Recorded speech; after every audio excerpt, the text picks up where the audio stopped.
ఆషాఢ పౌర్ణమి రోజున రావి చెట్టును పూజించటం హిందూ సాంప్రదాయంలో అత్యంత పవిత్రంగా భావిస్తూ ఉంటారు. ఈ రోజున రావి చెట్టు కింద దీపం వెలిగించి శ్రీ మహావిష్ణువును, మహాలక్ష్మీదేవిని ఆరాధిస్తే ఐశ్వర్యం, సుఖశాంతులు, దైవానుగ్రహం లభిస్తాయని మత విశ్వాసం. పూజా విధానం, ప్రాముఖ్యత, దాన ధర్మాల గురించి ఈ వీడియోలో పూర్తిగా అయితే మనం తెలుసుకుందాం. వీడియోని లాస్ట్ వరకు అయితే చూడండి. హిందూ ధర్మంలో ఆషాఢ పౌర్ణమికి విశిష్టమైన ఆధ్యాత్మిక ప్రాముఖ్యత అయితే ఉంది. ఈ పవిత్రమైన రోజున స్నానాలు, దాన ధర్మాలు, పూజలు, జపాలు, హోమాలు వంటి పుణ్యకార్యాలు నిర్వహించటం శుభప్రదంగా భావిస్తూ ఉంటారు. ఆషాఢ పౌర్ణమినే గురు పౌర్ణమి అని కూడా పిలుస్తూ ఉంటారు. ఈ సందర్భంగా గురువులను స్మరించి వారి ఆశీర్వాదాలు పొందటంతో పాటు శ్రీ మహావిష్ణువు, లక్ష్మీదేవిని భక్తి శ్రద్ధలతో ఆరాధిస్తూ ఉంటారు. ఈ రోజున రావి చెట్టు కింద పూజ కూడా ప్రత్యేక స్థానం అయితే ఉంది. సనాతన సాంప్రదాయం ప్రకారం రావి చెట్టులో శ్రీ మహావిష్ణువు నివసిస్తారని, అందుకే దాన్ని పూజించటం విష్ణుమూర్తిని ఆరాధించినంత పుణ్య ఫలితాన్ని ఇస్తుందని విశ్వసిస్తూ ఉంటారు. దృక్పంచాంగం ప్రకారం 2026లో ఆషాఢ పౌర్ణమి జూలై 29 బుధవారం అయితే వస్తుంది. ఈ సందర్భంగా రావి చెట్టును పూజించి దాని కింద దీపం వెలిగించడం అత్యంత శుభప్రదంగా భావిస్తూ ఉంటారు. ఇలా చేయటం వల్ల విష్ణుమూర్తి అనుగ్రహం లభించి కుటుంబంలో సుఖశాంతులు, సానుకూల శక్తి నెలకొంటాయని భక్తులు నమ్ముతూ ఉంటారు. ఆషాఢ పౌర్ణమి రోజున రావి చెట్టుకు ఎందుకు పూజ చేస్తారో ఇప్పుడు చూద్దాం. హిందూ శాస్త్రాలలో రావి చెట్టును అత్యంత పవిత్ర స్థానం కల్పించారు. మత విశ్వాసాల ప్రకారం ఈ చెట్టులో శ్రీ మహావిష్ణువు కొలువై ఉంటారని నమ్మకం. అందుకే రావి చెట్టును పూజించడం ద్వారా విష్ణుమూర్తి, లక్ష్మీదేవి అనుగ్రహం లభిస్తుందని చెప్తూ ఉంటారు. ఈ రోజున రావి చెట్టు వేర్లకు నీరు సమర్పించి దీపం వెలిగించి ప్రార్థనలు చేస్తే ఇంట్లో సుఖశాంతి, ఐశ్వర్యం, ఆరోగ్యం, అలాగే ఆర్థిక సమస్యలు తొలగి కుటుంబంలో శుభపరిణామాలు చోటు చేసుకుంటాయని చాలామంది నమ్ముతూ ఉంటారు. రావి చెట్టును పూజించడం వల్ల కలిగే ఫలితాలు ఇప్పుడు చూద్దాం. మత విశ్వాసాల ప్రకారం ఆషాఢ పౌర్ణమి రోజున రావి చెట్టును భక్తి శ్రద్ధలతో పూజించడం వల్ల అనేక శుభ ఫలితాలు కలుగుతాయని చెబుతూ ఉన్నారు.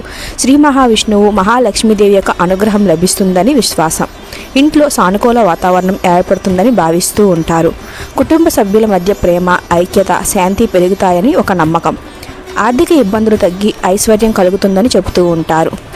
మనశ్శాంతి పెరిగి కోరికలు నెరవేరేందుకు దైవకృప లభిస్తుందని విశ్వసిస్తూ ఉంటారు. ఆషాఢ పౌర్ణమి రోజున రావి చెట్టును ఏ విధంగా పూజ చేయాలో ఇప్పుడు చూద్దాం. ఆషాఢ పౌర్ణమిన ఉదయాన్నే లేచి స్నానం చేసి శుభ్రమైన వస్త్రాలు ధరించి అనంతరం రావి చెట్టు వద్దకు వెళ్ళి మహావిష్ణువును ధ్యానిస్తూ పూజను అయితే ప్రారంభించాలి. రావి చెట్టు కింద వేర్లకు పవిత్ర జలాన్ని సమర్పించాలి. చెట్టు కింద నెయ్యి లేదా నువ్వుల నూనెతో దీపం వెలిగించాలి. విష్ణుమూర్తి, శ్రీ మహాలక్ష్మీదేవి యొక్కను స్మరిస్తూ ప్రార్థనలు చేయాలి. కుటుంబ సుఖశాంతులు, ఆరోగ్యం, ఐశ్వర్యం కోసం ప్రార్థించాలి. అనంతరం రావి చెట్టు చుట్టూ భక్తి శ్రద్ధలతో ప్రదక్షిణలు చేయవచ్చు. పూజ పూర్తయిన తర్వాత శక్తి మేరకు దానం చేయటం శుభప్రదంగా భావిస్తూ ఉంటారు. రావి చెట్టు వద్ద దీపం వెలిగించడం వెనుక ఉన్న ప్రాముఖ్యత ఇప్పుడు మనం తెలుసుకుందాం. రావి చెట్టు వద్ద దీపం వెలిగిస్తే సాంప్రదాయం ఎంతో పురాతనమైనది. దీపం జ్ఞానానికి, దైవిక శక్తికి, చీకటిని తొలగించే వెలుగు ప్రతీకగా భావిస్తూ ఉంటాడు. ఆషాఢ పౌర్ణమి రోజున ఈ దీపం వెలిగించడం వల్ల ఇంట్లో సుఖశాంతులు, సానుకూల శక్తి పెరుగుతాయని భక్తుల యొక్క విశ్వాసం. రావి చెట్టు చుట్టూ ప్రదక్షిణలు ఎందుకు చేస్తారో ఇప్పుడు చూద్దాం.